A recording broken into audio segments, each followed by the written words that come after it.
ओम नमः शिवाय। नमस्कार। मेरा नाम प्रदीप राहल है।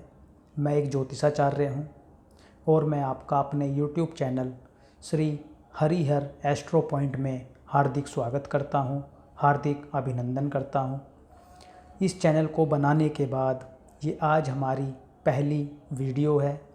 तो इस वीडियो में मैं आपसे चर्चा करूँगा कि ये चैनल क्यों बनाया गया और आने वाली जो वीडियोज़ होंगी वो किन विषयों पर होंगी।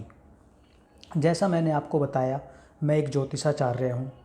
तो सबसे पहले मैं आपको ये बताना चाहूँगा कि ज्योतिष हमारे जीवन में किस प्रकार से मदद कर सकता है। ये अभी सिर्फ हम संक्षिप्त में बात कर रहे हैं क्योंकि पहला वीडियो है, परिचय वाला वीडियो है, तो हम अभी विस्तृत चर्चा इस पर नहीं कर रहे हैं। लेकिन आने वाली वीडियोज़ में हम इस पर विस्तृत में चर्चा करेंगे। ज्योतिष कैसे हमारे जीवन में हमें लाभ पहुंचा सकता है, कैसे हम उसका लाभ ले सकते हैं, इसको समझाने के लिए मैं आपको बताना चाहूँगा कि ज्योतिष को हमारे वेदों में नेत्र कहा गया है।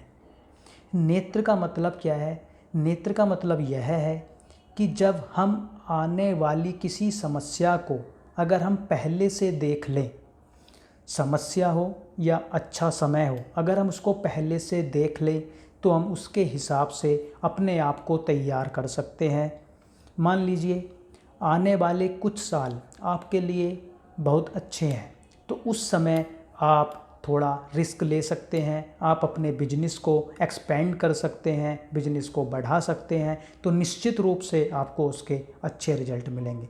लेकिन मान लीजिए अगर आपका समय आने वाला विपरीत है, कुछ कठिन समय है, जिस समय आपका भाग्य आपका उतना साथ नहीं देगा, तो उस समय हम आपको सजेस्ट करते हैं, हम या एक ज्योतिषी आपको बताता है कि इस समय पर आप कहीं भी ऐसी जगह पैसा ना लगाएं जहां पर आपका पैसा ब्लॉक हो जाए, या कुछ भी ऐसा नया स्टार्टअप ना करें जहां पे आपको नुकसान हो जाए।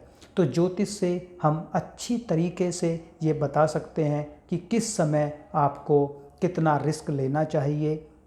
दूसरा, मान लीजिए अब एक बहुत बड़ा क्वेश्चन ये आता है कि कितने प्रतिशत तक ज्योतिष हमारे जीवन को प्रभावित कर सकता है। देखिए, ये एक ऐसा क्वेश्चन है जिस पे डिबेट बहुत लंबी हो सकती है। हो सकता है किसी के लिए वो 1% करता हो सकता है किसी के लिए वो 100% कर सकता हो। कैसे? अब हम इसको एक निम्नतम स्तर पर देखते हैं। मान लीजिए कोई बच्चा है, उसको पास होने के लिए किसी विषय में 50% अंक की आवश्यकता है और उसके 48 या 49% मार्क्स आ जाते हैं, तो क्या होगा? वो फेल हो जाएगा। उसने जो 1 साल 2 साल 3 साल जो मेहनत की होगी, जिस भी तरह का वो एग्ज़ाम है, वो सारी उसकी बेकार चली जाएगी। फिर उसको दोबारा से करना पड़ेगा। लेकिन अगर वो 1% मार्क्स उसको मिल जाते तो उससे क्या होता कि उसके वो जितने साल उसने उस एग्ज़ाम के लिए, उस परीक्षा की तैयारी के लिए लगाए हैं, वो उसके बच जाते। तो इसी प्रकार से अगर मान लीजिए ज्योतिष हमें जीवन में कभी 1% भी अगर फ़ायदा देता है तो कुछ फ़ायदा ही हो रहा है, कुछ नुकसान नहीं हो रहा है। हाँ, मैं ये ज़रूर समझ सकता हूँ कि आज के समय पर बहुत ऐसे उदाहरण सामने आते हैं जब बहुत से ज्योतिषी गलत बता देते हैं, डरा देते हैं और अपना पैसा कमाने के लिए उनको डराकर अपना व्यवसाय चलाते हैं। देखिए, ज्योतिष डराने का विज्ञान नहीं है। ज्योतिष आपको प्रेरणा देता है, ज्योतिष आपको सच्चाई से अवगत कराता है। देखिए, मान लीजिए अगर आपकी कुंडली में कोई राजयोग है और मुझे आपकी पत्री देखकर ये लगता है कि आपके आने वाले जीवन में ऐसा अच्छा होगा, तो जब मैं आपको ये चीज़ बताऊंगा तो आप उसमें मोटिवेट हो जाएंगे, आप उसमें प्रेरित हो जाएंगे और उसके लिए अच्छे से मेहनत करेंगे और उसमें सफलता आपको निश्चित रूप से मिलेंगी। और अगर मान लीजिए कुछ आपकी पत्री में कुछ ऐसी चीज़ें हैं जो नकारात्मक हैं, जो नेगेटिव हैं, तो उनको भी मैं आपको उस तरीके से बताऊंगा, उस तरीके से समाधान करूंगा ताकि वो भी आपके लिए आगे चलकर कुछ लाभदायक ही हो। कई बार क्या होता है कि बहुत बुरा समय चल रहा होता है। अब जिस तन बीते वो तन जाने, ये तो वही जानता है जिस तन बीतती है। तो मान लीजिए किसी का बहुत ही बुरा समय चल रहा है, तो वहाँ पर ज्योतिष ज्योतिषी कैसे उसकी मदद करता है, वो उसको बताता है कि बस इतना समय आप ये निकाल लीजिए, उसके बाद आपका अच्छा समय है। और वो होता भी है, उसके बाद अच्छा समय आता भी है। देखिए, कभी भी कोई भी चीज़ परमानेंट नहीं होती है, हमेशा चीज़ें बदलती रहती हैं। अच्छा समय भी आता है, बुरा समय भी आता है। उसी तरीके से अगर आपको ये दिखाई दे जाए कि अब आने वाला समय अच्छा है, तो आप नकारात्मक नहीं होते हैं। जैसे मान लीजिए आप कहीं अंधेरे जंगल में चले जा रहे हैं, आपको कोई रास्ता नज़र नहीं आ रहा है, तो आप बहुत नेगेटिव हो सकते हैं। लेकिन मान लीजिए आपको दूर कहीं जलता हुआ एक दिया दिख जाए, एक बल्ब दिख जाए, तो आपके अंदर एक उम्मीद जग जाएगी और आप पॉजिटिव होकर उसकी तरफ चलने लगेंगे। यही एक अच्छे ज्योतिषी का काम है और यही ज्योतिष है। ज्योतिष को इसीलिए वेदों ने भी नेत्र कहा है। ये आपको अच्छे की तरफ लेकर जाता है। अभी इसके कुछ विकृत रूप भी हुए। देखिए, हिंदुस्तान, भारत की जो संस्कृति है वो बहुत मजबूत है, वो बहुत ज्ञानवान थी।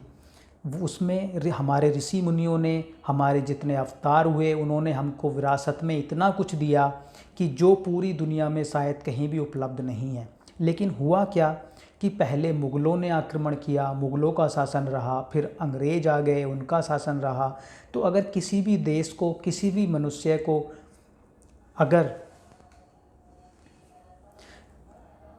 किसी भी देश को, किसी भी मनुष्य को अगर तोड़ना है, अगर नुकसान पहुंचाना है, तो सबसे पहले उसके आत्मविश्वास को तोड़ना पड़ता है। आत्मविश्वास कैसे टूटता है? जब उसकी आस्था टूटती है। तो उन्होंने अच्छे से प्लानिंग करके हमारे ग्रंथों को, हमारी संस्कृति को नष्ट करने का भरसक प्रयास किया।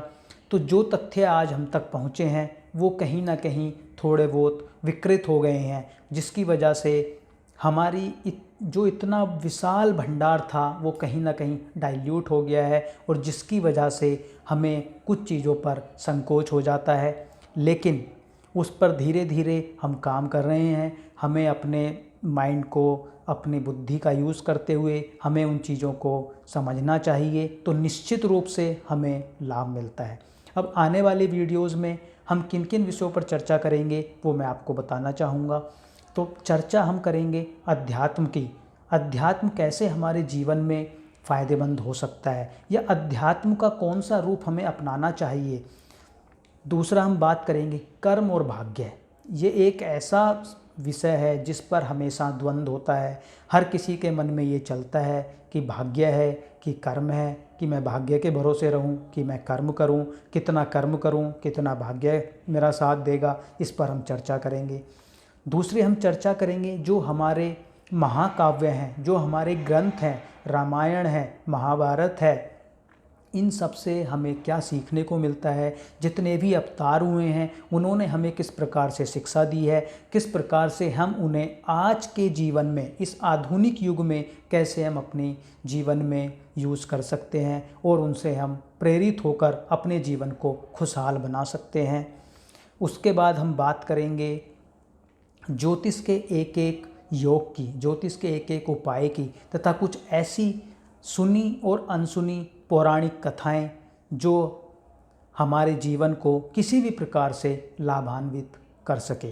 तो एक बार फिर से मैं प्रदीप राहल ज्योतिषाचार्य आपका अपने YouTube channel Shri Harihar astro point में हार्दिक स्वागत करता हूं, हार्दिक अभिनंदन करता हूं। और एक मैं और यहाँ पर बात कहना चाहूँगा, हम महीने में या सप्ताह में एक दिन ऐसा ज़रूर रखेंगे जिस दिन हम अपनी कंसल्टेशन फ़ी नहीं रखेंगे, यानी कि जब हम मुफ्त में कुंडलियाँ देखेंगे वो आपको समय और आपको दिन एडवांस में बता दिया जाएगा, ताकि ज्योतिष का लाभ हर किसी व्यक्ति के पास पहुंच सके, हर कोई व्यक्ति ले सके। ऐसा ना हो कि जिसके पास आज पैसे नहीं हैं वो इस ज्ञान से, इस लाभ से चूक जाए। तो हम ये कोशिश करेंगे किसी एक दिन, किसी एक समय पर हम एडवांस में बताकर हम मुफ्त में उनकी कुंडलियाँ देखेंगे। और आप सबका मैं एक बार फिर से हार्दिक स्वागत करता हूँ अपने YouTube channel Shri Harihar astro point में। बहुत बहुत धन्यवाद। अगर आप हमारे चैनल को सब्सक्राइब करते हैं, कुछ अच्छा लगे हमारे चैनल में, तो सब्सक्राइब कीजिएगा, लाइक कीजिएगा, शेयर कीजिएगा। बहुत बहुत धन्यवाद। नमस्कार। ओम नमः शिवाय। ओम नमः शिवाय।